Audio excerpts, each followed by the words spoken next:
What is going on, guys? We are back playing some more on the HermitPack. So today we're finally going to be taking care of a couple different issues, some of which are a little bit bigger than others, but all of which I'd like to take care of in today's episode.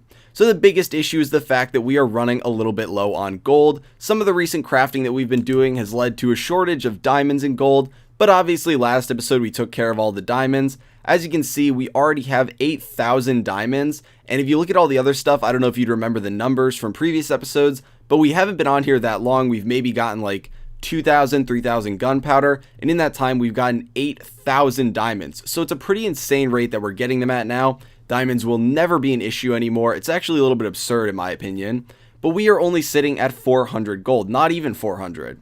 And the reason behind that is because the only way we're getting it is from the void ore miner, and that's not getting us gold very frequently. Sure, I could put a lens on it and, try and prioritize gold, but then we run out of nether quartz and all that stuff, so it is a very large issue since I use gold quite frequently. And today, we're going to be taking care of that issue by doing some recycling. And this brings us to the second issue that we're kind of dealing with right now, which is if I were to take this bar and scroll down a little bit, you can see that pretty much the entire system is taken up with armor and weapons that are coming from the mob system. And yeah, they don't take up a lot of space in the storage down here. We've still got a bunch of 64K discs that are barely being used, but the problem is they take up a large space in here and it just becomes annoying. So some of these we can actually recycle. More specifically, we can recycle the gold, whether it's enchanted, whether it's damaged, it can all be recycled and free up a lot of space. And gold is one of the main sets of armor that's taking up space in here.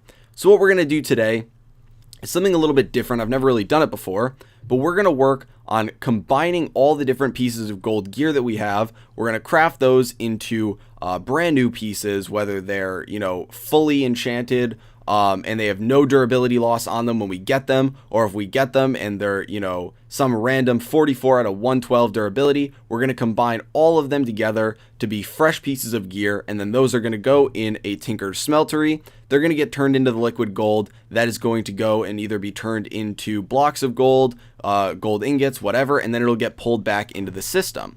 So I think this will be really cool, and eventually we'll deal with all the other different pieces of gear, but for today we're going to focus on gold and just kind of do it as a proof of concept that this whole thing is going to work perfectly fine. So, a lot of work that we have to do in today's episode. I haven't really tested out everything that needs to be done, but we're going to be setting it up right over here. I have a nice little room. I wanted to keep it kind of close to the mob farm. I feel like it suits that because that's where we're getting it all from. Obviously, the diamond farm is upstairs, and you can kind of see it right here. I'm sure if we jump up, we'll have over 2 stacks of diamonds. Yep. So I don't really know why this happens. For some reason, they get stuck down here and just kind of randomly shoot all over the base. I'm going to have to take care of that soon. As much as I enjoy diamonds shooting all over the place and showing how rich I am right now, it gets a little bit annoying with filling up my inventory. Hey, look at that. We already got like 600 diamonds since the beginning of the episode. Eventually, I'm going to have to turn that farm off because it's going to be working too well. I think that's one of the first times I've actually had to say that, but I'm going to have to turn off a farm for working too well. But yeah, so we're going to be setting it up right down here. It does not need to be a very large room, and it doesn't even need to be a large smeltery, mainly just because we're not going to be storing all this random stuff in there. It's all going to be gold, and it's all going to be getting turned into blocks as soon as possible. So the first thing that we need to do is set up the smeltery itself. I've got a lot of stuff. I think I went a little bit overboard on getting it. We've got 3 stacks of seared bricks, 1 seared tank, smeltery controller, a drain, a faucet, and then a casting basin. Obviously, I don't want to use gold blocks, but in the end, we can just convert them back if we really need to, and this will allow it to have a lot less items to deal with, because we're already running into issues with the kind of the sorting system and stuff being pulled into my refined storage system, kind of getting backed up a little bit. I'm probably going to have to add another one soon to start pulling items in, but that's for another episode. So what we can do is start clearing this area out right in the corner. I know it's not going to be symmetrical. It's going to be a little bit annoying for all of us, but hopefully we can power through the pain, the OCD pain. So we're just going to set it up in the corner here. Not too much of an issue. I know obviously it's digging into the wall, but the only reason this wall and like the room is so small is because there's a lot of stuff behind here right now. And I actually kind of want to go in and turn down the hostile creature sound so we don't have to listen to stuff dying all episode. But now I got to figure out how I want to do the rest of this. So I think over here is where we are going to set up the drain. So let's do it. We can just do it right here. This should be no problem. Put that right there. We'll do the drain right here with the faucet, and we can easily pull stuff out of there. So nope, that's the controller. That is not what we wanted. The controller is going to end up going, actually, you know what? We're going to do it differently. We're going to move this. We are going to put the controller over here. We're going to put the tank right here, and you guys will see why in a second. It's how we're going to be getting lava. So the drain will end up going right over here, and we can put that down. Nope, that needs to be moved out one. Okay, so we can put this down here. It'll be just enough room, and that's great because we'll be able to run some cable over here to pick it up for refined storage. Put that down there, and we can... Where did the drain get sucked up somewhere? Oh, great. Now I gotta go grab the rest of this stuff along with it. Yeah, so that's where the problem really comes in. So the seared tank we're gonna put right over here, and the drain we are going to put right over... Fill this back in right here first. The drain is going to go right here, and then we get the faucet on, and we should be good. Now I am going to put a redstone clock right on top of this just to keep it constantly going.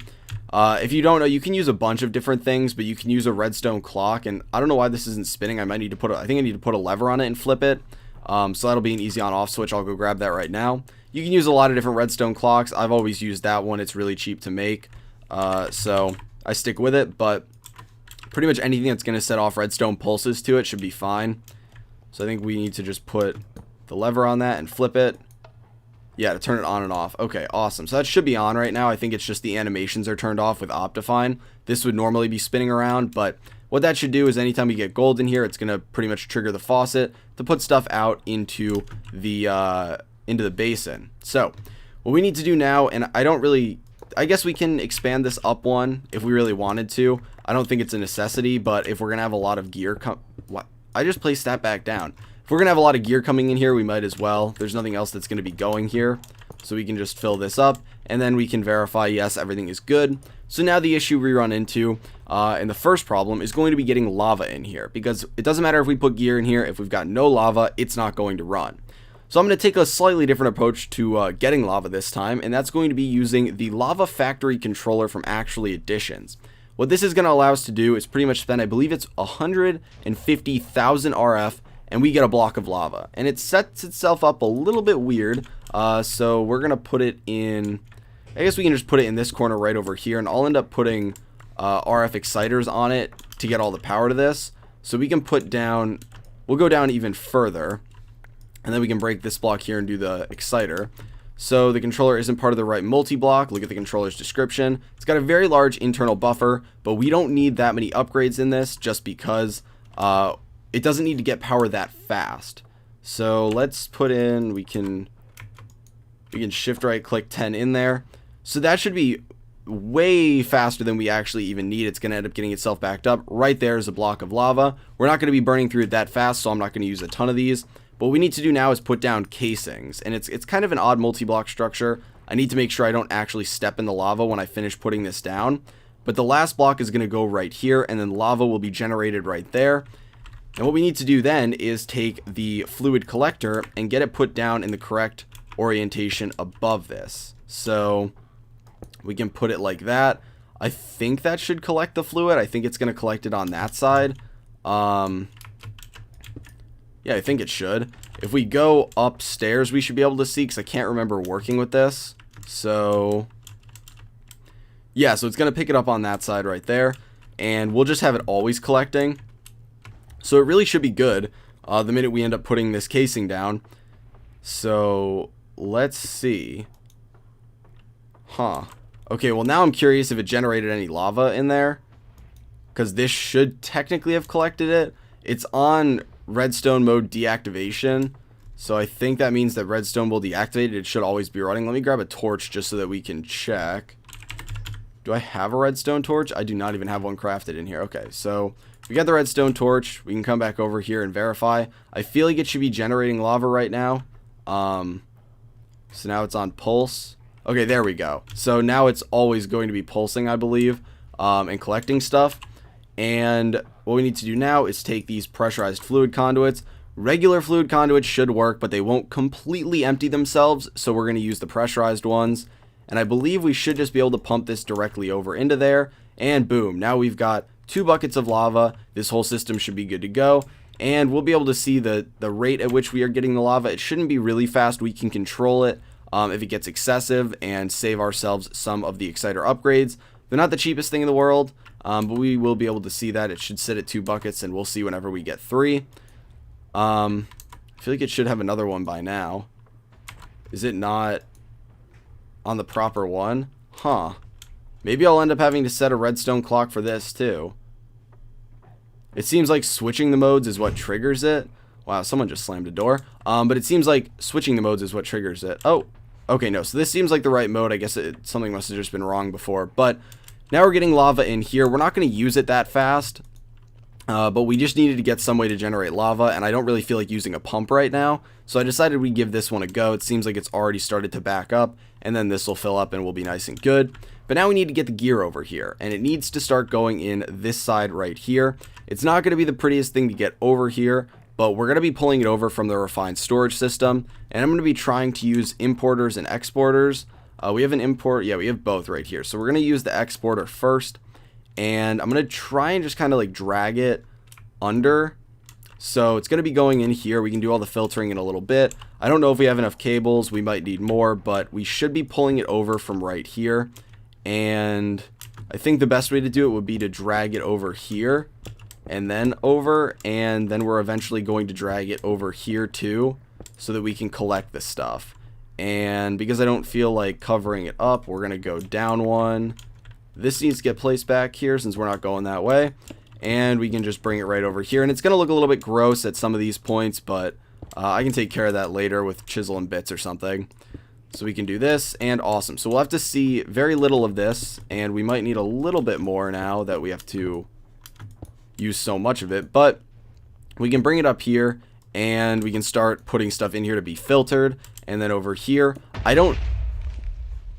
whoa, what was that? That was so loud that I don't know why. That should have been quieter. That was really loud. That actually scared me. Okay, well, I think that we can pull out of this the actual block. Obviously, you can pull out using a hopper and stuff like that. I think we can pull out using an importer. I've never actually tried it. If it fails, then we can just use a hopper to a chest to this. It shouldn't be an issue, or item conduits or something. But we'll give it a try with this, and we can just throw this down.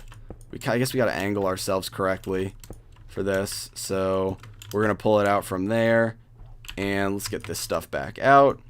Oh, so we can do that, and we can do, where is, oh, they're already in my inventory. Okay, so we don't even need extra of this. Okay, so there we go. So that should be pulling out from there and then putting it back into our system. Okay, and we're actually not going to put this directly right here. I'm forgetting one thing. We need to do the crafter. So this is going to go like somewhere down here, and we'll set up the crafter, and then we'll pull from that. Okay, so I think everything should be good for now, except the crafter. So what we need to do now, we're going to be using the crafter tier 3 from RF Tools, and the reason behind this is because it can easily remember a bunch of different patterns.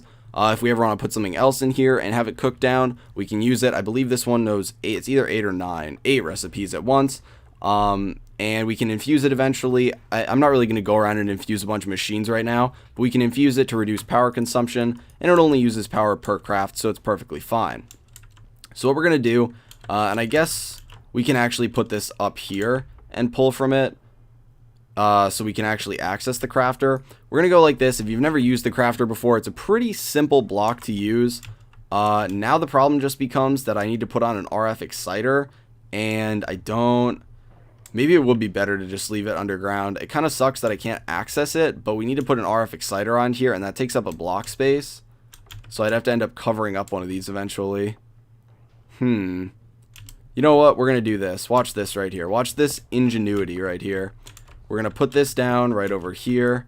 We're going to break in here. Put the RF exciter on this side since we won't be able to see it from the top. And then we'll put the item conduit on the other side so we can access that. So this will get power. We're going to put some upgrades on here too. We can do another 10.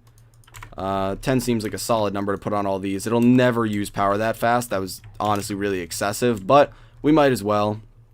And then we just got to get down here and put the exporter on this so that we can start pulling our items out here and fill this all back in. There we go. There we go. And now all we need to do is set what's going in here. So we can head back over. We can grab all the different... We're just going to do the armor for now. So we will do golden.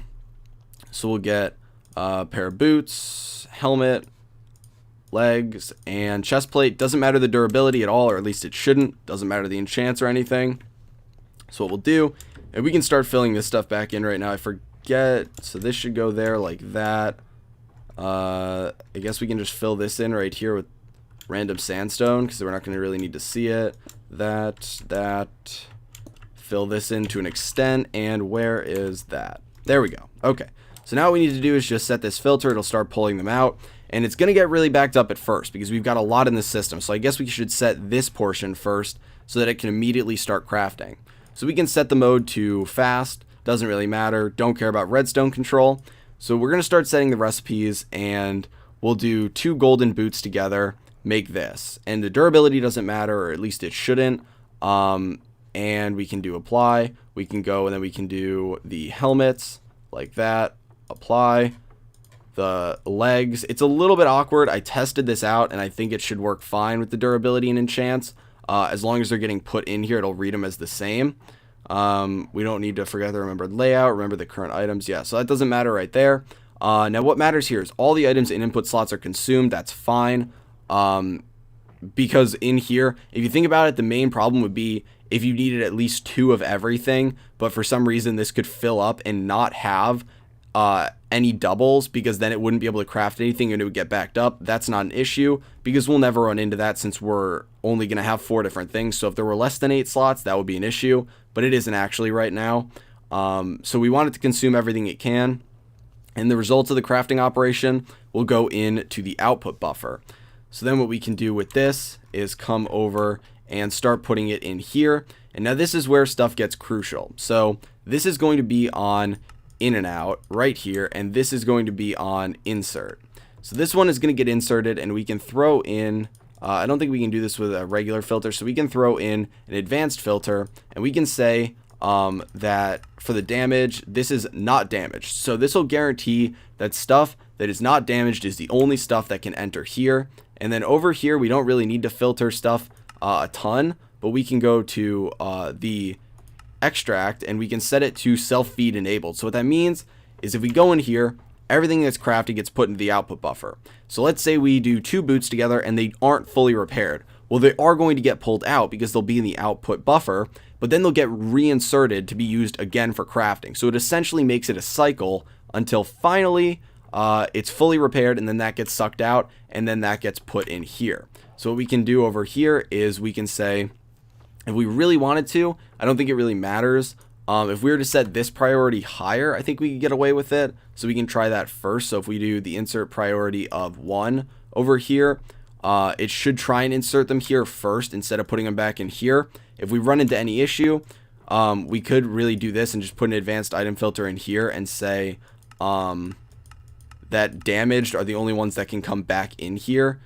And you know what, we might as well do that. The priority is one thing, but you know what, no. We'll take it out, we'll try it first, might as well save this. Because eventually we could use it. I was going to say we don't need to use it for anything right now, but eventually we could use it. So now everything should be hunky-dory for this right here. We should have all the recipes in there. It all should work fine. And now we can start putting stuff in here. So it's going to ignore redstone signal. The type should be just items. Compare damage, no, we don't really want to care about that because everything's got different damage. We don't want to compare NBT or dictionary. So if we run into an issue with enchants here, I don't know how the exporter functions with enchanted armor in terms of pulling it out and being different in terms of IDs and stuff. I've never had an issue with that before, so I guess we'll see right here. Let's see how boots function. Okay, so it looks like everything's working fine in terms of those. So now they need to start getting pulled out. I guess the extract option is not on, so that's always active. So they're getting put back in there. And all the fully repaired ones should be going in here and getting cooked down. Awesome. And now they still are getting pulled out here as fast as they can. They're getting put back in. They're getting sucked out there. So it looks like the priority is working perfectly fine. So we can start throwing the rest of this in there and make sure that this works too. So we've got boots, that. Now all the rest of the gear should be showing up in here, working perfectly fine. And there is going to be a backup. Oh, I was going to say there is going to be a backup over here, but that's because the main issue is that we're getting gold. Wow. This is actually getting us gold really fast right now, but it's because we've got a ton of gold backed up in the system over there. We've got of unenchanted damaged gear, like mediocre damaged gear like this right here, which is very common durability for it. We've got like 83 pieces for each type, and then we've got all the enchanted gear and then other durabilities. So I guess now the big issue is just that there's a backup in here, and this needs to start getting sucked out. Are we having an issue now? Ooh, we might have found an issue. We might have found an issue. So it seems that because there's so much of this, and all of this stuff didn't get fully repaired, and it got sucked out so fast. So this is a problem mainly due... Ooh. Okay. So we do need the filter on this. We do need the filter on this, and it needs to be damaged items can only come back. And it's because this one piece of gear came back because there was a backup over here. And now there's a huge backup over here because this can't even extract it fast enough. Eventually, once the backup ends over there, there won't be any issue. So I'm just going to have to manually kind of facilitate this for the time being. But the main problem is that gear is coming in here so fast that it can't get pulled out. So all of this, fully repaired gear. Eventually, I might need to make a buffer, like a chest of fully repaired gear. Or we could expand this, right? Yeah, we could expand this by one more. And that might make a difference. The internal storage on this is a little bit small too.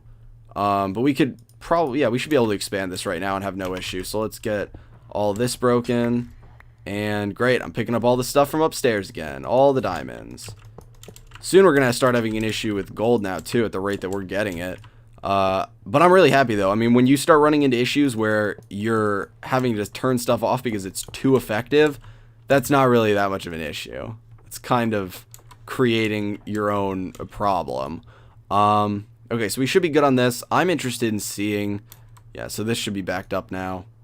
Yeah, so it's just this stuff's all backed up now. This should get backed up with lava. Awesome. So this whole thing is functioning perfectly.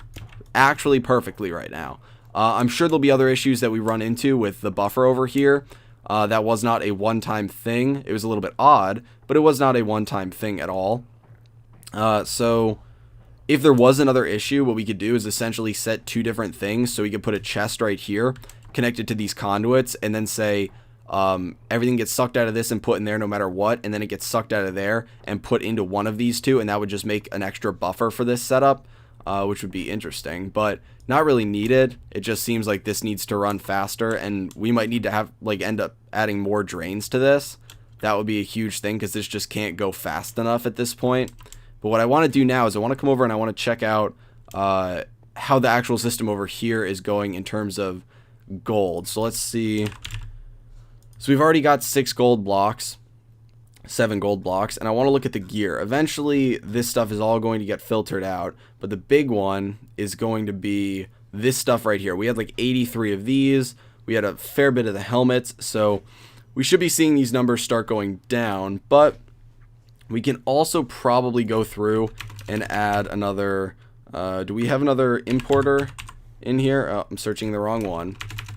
I don't really feel like doing the extra crafting for it right now, mainly because this will be enough over here for a setup in the end. Right now, it's the backup that's causing a huge issue, and it's actually kind of flipping me out just because I want to actually see the whole system function properly, but it's not going to be able to do that because of this backup right now. So... really happy with how this system turned out. I'm very tempted. You know what I might do? I might hop off camera and let all of that stuff process down, and then we can come back and take a look at it before ending the video. Okay, guys, so I've been letting it run for a little bit now. It hasn't really been that long. There's still a ton of stuff over here in this system. We're at 15 gold blocks, probably soon to be 16. Still a ton of stuff over here. It's taking quite some time to process it. Really, all I could do is add another drain or something along those lines because the backup is just with the liquid gold right now. But everything's running smoothly, which is awesome. And I thought right now I'd take the time to discuss hitting 10,000 subs, which is going to happen very, very soon. So I do have a video planned for it. It's not going to be anything crazy. I thought I'd do something crazy and, you know, awesome montages of all the way from the start of the first Surviving With series. But I'm not going to have the time for that. It's going to happen in 2 weeks. And unfortunately, as much as I love you guys and all the support you give, and I'd like to make the best video ever, I have exams coming up. I finish school in 3 weeks for the semester, halfway through college, and I've got 5 exams pretty much every day of that week. So unfortunately, I can't be making a super long edited video for that. But something I wanted to bring up was a possible patron server that'll have its own series. And I know, a lot of YouTubers have patron servers and people go on there and they play, and I see maybe 1 or 2 videos from them. I would like to set up a server where I actively do a series with you guys. Whatever pack people decide on, perfectly fine with it. I think it'd be a lot of fun. Obviously, I love interacting with you guys, replying to comments. I do my best to reply to every single one. And I really can't thank you guys enough for what you do, so I'd like to give back. And recently, I've been discussing certain things that would allow me to get a very good server for significantly cheaper than normal. And so what I'd like to do, and I just want to run this by you guys, so I suspect the people that are still listening to the video right now will be able to give me feedback in the comments, but is to set up a patron server where there would be a minimum monthly patron support value needed to get whitelisted. And it would be as cheap as I could possibly make it. I've always said I don't care about the money. I make more than enough money per month from ads to run an absurdly good server without even cutting into a fraction of that. And so I'm perfectly fine with putting all that money back in. I don't do YouTube for the money. The only reason I would set the patron requirement is because I've tried to run servers in the past, and when you open it to everyone, when you've got no limit or threshold or requirement to get people on there, and this, keep in mind, was back when I had roughly, 2,000, 3,000 subs, I had a ton of people on there, and people had a lot of fun, but then people had to grief, and people had to cheat. And as much as I know, setting, a $5 a month limit or less will, people might still cheat. Obviously, I do my best to prevent that. I've been trying to get in touch with other people that are bigger YouTubers that are my friends that have patron servers to figure out, what mods they use to kind of prevent that. But I feel that adding some minimum requirement to get on there, some monetary requirement, although I would prefer not to do that, is going to help people have a better server experience so that you can weed out the people that just want to troll and ruin other people's fun. So I wanted to run that by you, whether it's $1 a month, 2, 3, 5, really anything. To me, the money isn't the big issue. It's getting people on there that I can trust. And as much as I'd like to say I can be objective with it, there could be someone that's brand new to the channel that I don't know, that is a great, a great person, and they would never mess around. And so I don't want to just do it on seniority, people that I've seen around for a while. I'd like to do it in a way that people can be new and still get on there. So this is my solution. If you guys have any suggestions, feel free to post them in the comments. I wanted to start talking about this now because we're getting 20, 30 subs a day, maybe even more, which has been insane. The numbers have been going up a lot recently, which means within the next week or two, we're going to be hitting 10K. And so we really need to start getting stuff going now to set up the video so that it's done in time. Again, I can't thank you guys enough. Feel free to let me know what you think in the comments. It's just a thought. If you guys are highly against it and you're we don't want that, anything along those lines, I won't do it. I know people had expressed interest though, so I thought I'd run it by you.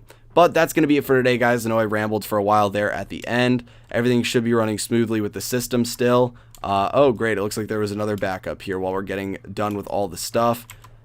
Okay, that should fill it up then. Yep, there we go.